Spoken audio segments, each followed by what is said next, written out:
de nos cœurs. Nous ne pouvons pas le tromper. Mais David savait aussi que Dieu serait présent dans l'éternité. Ces dernières paroles de ce chant du berger disent qu'il demeurerait dans la maison de Jéhovah pendant de longs jours. Il ne parlait pas de la demeure terrestre. David connaissait bien la demeure céleste. Dans Jean 14:3, « Et si je vais vous préparer une place, je reviendrai et je vous prendrai avec moi, afin que comme je suis, vous soyez aussi. » David croyait aux promesses de Dieu. Ce n'est pas avec arrogance ou présomption que David a écrit ces mots. Au contraire, il les a écrits avec foi et fermeté. CONCL. David entretenait une relation particulière avec le Je suis. Jéhovah Raha, Jéhovah est mon berger, Jéhovah Yir, Jéhovah pourvoira, Jéhovah Shalom, Jéhovah est paix, Jéhovah Rapha je suis, Jéhovah votre guérisseur, Jéhovah Tsidkenu, Jéhovah notre justice, Jéhovah Nissi, Jéhovah ma bannière ou victoire, Jéhovah Mkadesh, Jéhovah le sanctificateur et Jéhovah Shammah, Jéhovah est présent.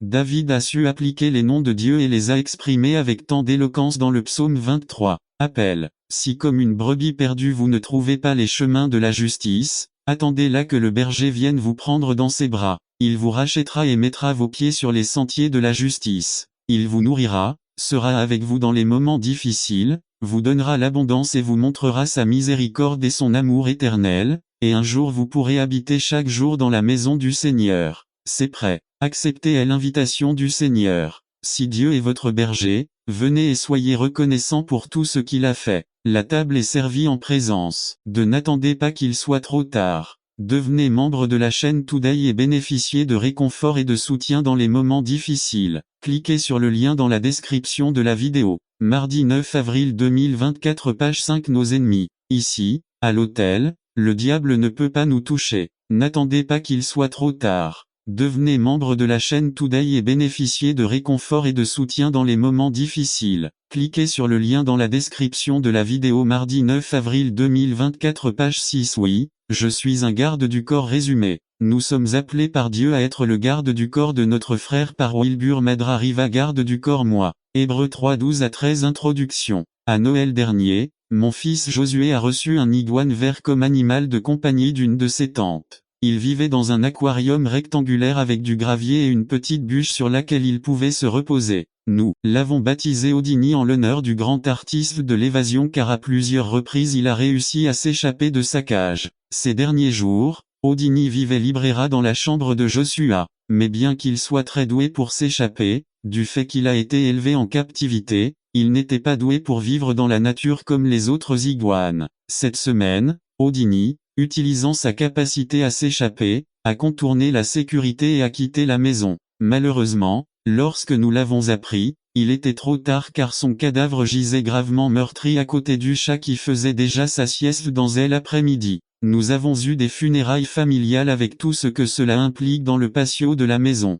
Même si Houdini était très intelligente pour s'échapper, elle avait besoin d'être protégée à tout moment contre des dangers qu'elle ne pouvait même pas imaginer. Il a utilisé ses capacités et a suivi ses impulsions et s'est retrouvé dans un trou peu profond dans la cour de la famille Madraseli. En réfléchissant à cet événement, je dois admettre que je ne suis pas très différent de Houdini à cet égard. Moi aussi, comme Houdini, j'ai besoin d'être soigné, protégé des dangers que je n'imagine même pas ou que je ne prends pas au sérieux. Au premier rang d'entre eux, mon propre cœur, qui, comme le dit la Bible, est trompeur. C'est pourquoi j'ai besoin de personnes comme vous qui entretiennent également une relation croissante avec le Christ pour m'aider à continuer à aimer Dieu et mon prochain. J'ai besoin d'une sorte de garde du corps spirituel prêt à se mettre en travers de mon chemin pour m'empêcher de devenir une proie facile aux tromperies du monde et au péché. Mais vous savez, je pense que ce n'est pas seulement mon cas. Mais chacun de vous a également besoin d'être protégé de lui-même et de vos mauvaises décisions et désirs qui vous empêchent d'entretenir une relation croissante avec Christ. Vous, comme moi, avez aussi besoin de personnes prêtes à vous encourager, à vous exhorter, à vous instruire, à vous confronter afin que vos cœurs ne soient pas trompés et séduits par le mal. Nous avons tous besoin de garde du corps. Illustre. Une occasion où j'ai compris un peu plus ce qu'est le travail d'un garde du corps a été le 30 mars 1981, lorsque le président des États-Unis de l'époque, Ronald Reagan, a subi une attaque dont il est sorti vivant grâce à la réponse rapide de son garde du corps. Je me souviens avoir regardé à la télévision comment les gardes du corps faisaient littéralement office de boucliers humains pour protéger le président. L'un d'eux a été blessé. Être garde du corps, c'est être prêt à se sacrifier pour quelqu'un d'autre. Si vous êtes dans une relation grandissante avec le Christ, vous avez besoin de garde du corps spirituel, mais plus encore si nous sommes dans une relation grandissante avec le Christ, nous sommes appelés par Dieu à être les gardes du corps de notre frère. Vous avez besoin d'un garde du corps spirituel, mais vous avez également été appelés à être ce garde du corps pour votre frère. Nous vivons dans un monde qui met l'accent sur l'individualisme comme mode de vie. Nous entendons des phrases comme celle-ci. Chacun a sa propre vie. Tu ferais mieux de ne même pas t'impliquer. Le voilà, chacun est libre de faire ce qu'il veut. Personne ne va me dire quoi faire. Mais lorsque nous arrivons à une relation croissante avec le Christ, nous réalisons que la vie chrétienne ne concerne pas seulement Dieu et moi, mais une relation avec Dieu dans le n'attendez pas qu'il soit trop tard. Devenez membre de la chaîne Today et bénéficiez de réconfort et de soutien dans les moments difficiles. Cliquez sur le lien dans la description de la vidéo. Mardi 9 avril 2024 page 1 contexte d'une communauté. De plus, Dieu dit que la mesure pour savoir comment nous sommes dans notre relation avec lui est de mesurer comment nous sommes dans notre relation avec nos frères. Le rapport vertical est mesuré horizontalement, parce que Dieu nous a mis dans une communauté. Cet individualisme qui nous sépare de la communauté est donc étranger à la mentalité chrétienne et biblique. La personne qui comprend le message biblique est une personne qui cherchera intentionnellement à faire partie de la communauté des croyants, recevoir et donner des soins spirituels les uns aux autres, donner et accepter des conseils, des corrections, des encouragements, des exhortations, etc. les uns les autres au sein de la communauté. C'est pourquoi nous disons, nous sommes appelés par Dieu à être les gardes du corps de notre frère. Hébreux 3 12 à 13 nous rappelle cette fonction que nous avons dans la communauté dans laquelle Dieu nous a placés. Prenez garde, frères, qu'il n'y ait en aucun de vous un cœur mauvais et incrédule qui s'éloigne du Dieu vivant, mais exhortez-vous les uns les autres chaque jour, pendant qu'il est dit, aujourd'hui, afin qu'aucun de vous ne s'endurcisse par la tromperie du péché. L'épître aux Hébreux est très particulière. Nous y trouvons de grands avertissements contre l'abandon ou l'abandon complet de la foi en Christ. Le fait est qu'un groupe de destinataires originaux de l'épître abandonnait complètement la foi en Jésus et revenait aux coutumes et croyances juives mélangées à un peu de philosophie païenne. Bref, ils abandonnaient complètement le Christ. Par conséquent, Hébreux se caractérise par ses déclarations fortes et ses avertissements contre le fait de cesser de suivre Jésus. Mais en même temps, cela nous encourage et nous donne la réponse à ce type de lutte que nous traversons peut-être aujourd'hui. Le verset 12 commence par les mots « Prenez garde, frères, qu'il n'y ait en aucun de vous un cœur méchant et incrédule qui s'éloigne du Dieu vivant ». Remarquons qu'il s'adresse à des croyants, il les appelle même frères. Quel est le problème qui peut survenir entre frères? Que quelqu'un commence à développer un cœur mauvais et incrédule. Il parle de quelqu'un qui a déjà commencé à se méfier des vérités et des principes de Dieu. Quelqu'un qui commence à décider que cela ne vaut pas la peine d'obéir à Dieu, que peut-être que ce que Dieu demande et dit n'en vaut pas la peine. Un cœur incrédule. Quel est l'effet de ce type de cœur? Cela nous sépare de Dieu. Un cœur mauvais et incrédule vous sépare de Dieu. Ce n'est peut-être pas un coup dur, peut-être que c'est petit à petit. Aujourd'hui, vous avez pensé je ne vais pas obéir à Dieu en cela, car il me semble qu'il exagère. Je ne vais pas traiter ma femme comme un vaisseau plus faible, parce que si je le fais, elle va profiter de moi et je finirai par être, comme disent mes amis, un imbécile. Je pense que Dieu exagère cela. Ou vous, jeune homme, dites, je ne vais pas obéir à mon père quand il rentrera à la maison. Je sais que Dieu dit que je dois lui obéir, mais la vérité est que Dieu et mon Père exagèrent. C'est un processus graduel dans lequel votre cœur devient de plus en plus incrédule en la vérité de Dieu et vous éloigne progressivement de Dieu. Les gens qui ont abandonné leur relation avec le Christ ne se sont pas réveillés un jour en disant « Aujourd'hui, je vais abandonner Dieu ». Non. Cet abandon a progressivement traversé leurs décisions d'incrédulité qui les ont amenés peu à peu au point de dire « Je m'en fiche, ça n'en vaut pas la peine, je pars ». Là, vous voyez Dieu. À la fin du verset 13, on nous dit autre chose à ce sujet afin qu'aucun de vous ne s'endurcisse par la tromperie du péché. Le péché dans ton cœur et dans mon cœur a une particularité. Si nous n'y prêtons pas attention, notre cœur s'endurcit. Illustre. Le péché est comme le béton. Lorsque vous préparez le mélange, le liquide est très épais et si vous n'attendez pas, il est trop tard. Devenez membre de la chaîne Today et bénéficiez de réconfort et de soutien dans les moments difficiles. Cliquez sur le lien dans la description de la vidéo. Mardi 9 avril 2024 page 2 tombe dessus.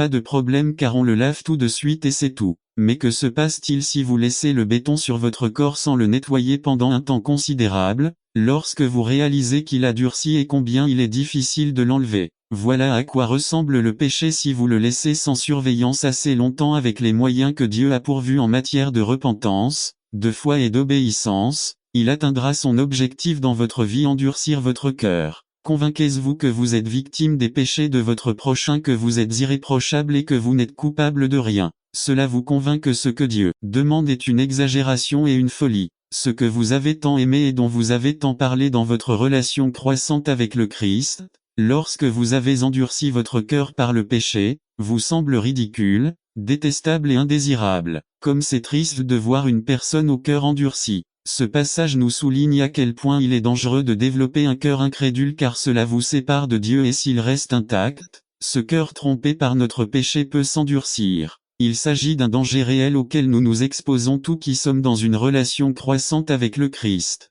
Nous avons besoin d'aide, nous sommes vulnérables, nous avons besoin de garde du corps, mais Dieu, par l'œuvre gracieuse du Christ, a fourni la solution à ce danger. Dieu a fourni le vaccin contre ce problème dans votre communauté. Le verset 13 dans la première partie dit: mais exhortez-vous les uns les autres chaque jour, pendant qu'il est dit, aujourd'hui. La provision de Dieu réside dans la communauté de grâce dans laquelle il nous a placés. Le Seigneur dit que nous devons nous exhorter les uns les autres. Dieu nous a placés, vous et moi, dans cette communauté de grâce afin que nous puissions être les gardes du corps de nos frères. Notre devoir est de nous exhorter les uns les autres chaque jour pendant que dure cet aujourd'hui de la grâce de Dieu. Quand nous parlons d'exhortation, nous ne parlons pas de condamner, se moquer, bavarder, signaler, dénoncer, ridiculiser, offenser. Si nous ne parlons pas de sacrifier notre confort au profit de notre frère, s'impliquer intentionnellement dans la santé spirituelle de notre frère, c'est parler avec prudence, respect et amour de la vérité biblique qui fera revenir notre frère sur le bon chemin. C'est avertir avec amour, et en retirant d'abord notre propre faisceau, du danger que court notre frère lorsqu'il se dirige dans une direction qui le sépare de Dieu. C'est prononcer la parole de Dieu nécessaire à un changement de vie chez notre frère, sans croire que nous sommes meilleurs qu'eux, ou plus saints qu'eux, ou que nous n'avons pas aussi besoin de cette même exhortation. C'est la provision que Dieu a faite pour sa communauté. Puissions-nous nous exhorter les uns les autres avec amour, puissions-nous prendre soin les uns des autres, puissions-nous être les gardes du corps les uns des autres. Et cela doit être une pratique constante et intentionnelle, car il est dit: exhortez-vous chaque jour. Et cela doit être fait avec un sentiment d'urgence, comme quelque chose d'urgent, car il dit pendant que tout le monde dit aujourd'hui. C'est aujourd'hui le temps de la patience et de la miséricorde de Dieu. Cela prendra fin un jour. Par conséquent, pendant que nous sommes aujourd'hui, Dieu nous appelle à être les gardes du corps de notre frère, afin que leur cœur ne soit pas rempli d'incrédulité qui les sépare de Dieu. Et ne vous endurcissez pas au point que vous ne soyez plus sensibles à la vérité de Dieu. Dieu nous a placés comme gardes du corps de notre frère par une exhortation constante, intentionnelle et convaincante. Par conséquent, la prochaine fois que vous voyez ou découvrez que votre frère s'oriente vers le péché ou est dans le péché, ne faites pas ce que ferait toute personne qui n'est pas en Christ, des commérages, et vous savez cela est quoi scandaleux, pouvez-vous imaginer quoi, et vous communiquez cela à des gens pour qui cela n'est ni édifiant ni qui ne peuvent rien y faire. Non, appliquez votre vocation de garde du corps. Va exhorter ton frère dans l'amour pendant qu'on le dit aujourd'hui, parce que vous avez été appelés pour être votre garde du corps. N'attendez pas qu'il soit trop tard. Devenez membre de la chaîne Today et bénéficiez de réconfort et de soutien dans les moments difficiles. Cliquez sur le lien dans la description de la vidéo. Mardi 9 avril 2024, page 3. Frères, mari et femme, dans votre mariage, vous êtes les premiers gardes du corps sur lesquels vous comptez. Mari, femme,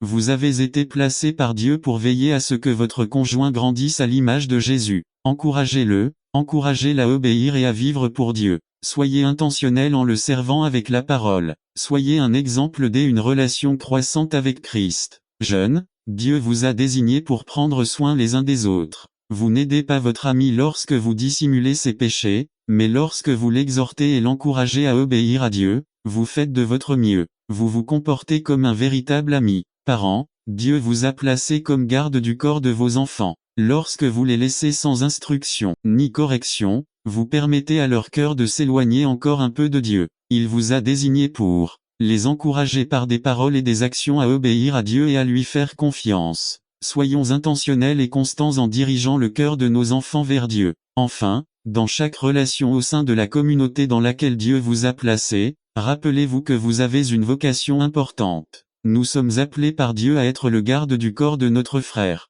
Quand Caïn, qui avait assassiné son frère Abel, fut interrogé par Dieu. « Où est ton frère Abel ?» Il répondit, « Suis-je le gardien de mon frère ? Ou est-ce moi qui devrais prendre soin de mon frère ?» La réponse de Dieu à cette question tout au long de la Bible est un oui. Oui, tu es le garde du corps de ton frère. Enregistrez-le dans votre cœur, frère. Oui, je suis garde du corps. Dieu m'a appelé pour être le garde du corps de mon frère. N'attendez pas qu'il soit trop tard. Devenez membre de la chaîne Today et bénéficiez de réconfort et de soutien dans les moments difficiles. Cliquez sur le lien dans la description de la vidéo. Mardi 9 avril 2024 page 4 Les clés du réveil résumé. Dieu désire envoyer le réveil à son peuple. Par Jo de Jésus Les clés du réveil 2 Rois 22 I Introduction à Dieu est un Dieu de changement. B C'est un Dieu qui désire envoyer sa présence. C C'est un Dieu qui désire envoyer des bénédictions à son peuple. D Il désire envoyer un réveil. Nous sommes sur le point de voir Dieu agir en puissance. F Nous sommes sur le point de voir Dieu accomplir ses promesses envers nous.